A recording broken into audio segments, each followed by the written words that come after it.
పింఛన్లు కొంతమందికి అందట్లేదు. ఎందుకు అందట్లేదు? ఆ ఉద్యోగి ఏదో కారణం చెప్తాడు. ఆ కారణం ఏంటో ఆ పింఛన్దారు ఫోన్కి మెసేజ్ పెట్టే ఒక జవాబుదారీతనాన్ని ఇప్పుడు ప్రభుత్వం తీసుకురాబోతుంది. గ్రామ వార్డు సచివాలయ సిబ్బంది పింఛన్ పంపిణీ చేసే సమయంలో లబ్ధిదారు ఇంటి వద్ద లేకపోయినా, ఏదైనా కారణం వల్ల ఆ నెల పింఛన్ తీసుకోకపోయినా అలాంటి లబ్ధిదారులు సెల్ ఫోన్కి సమాచారం అందించాలని సెర్చ్ అధికారులు నిర్ణయించారు.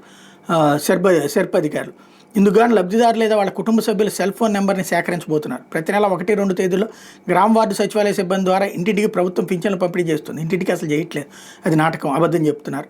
రోడ్డు మీద ఎక్కడో నుంచుంటున్నారు, అక్కడికి వచ్చి అందరిని తీసుకోమంటున్నారు.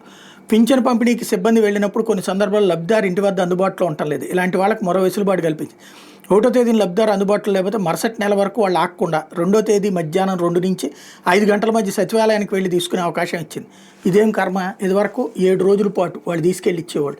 ఇప్పుడైనా 7 రోజుల్లోపు ఎప్పుడైనా తీసుకెళ్ళి ఇవ్వచ్చు కదా.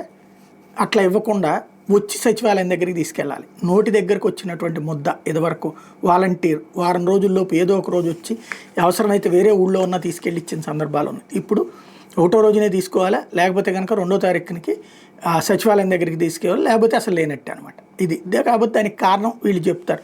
కారణం ఇంటి దగ్గర లేరు అని చెప్తారు. వాళ్ళు ఇంటికి వెళ్తే కదా ఇంటి దగ్గర ఉన్నారు లేదు తెలిసేది.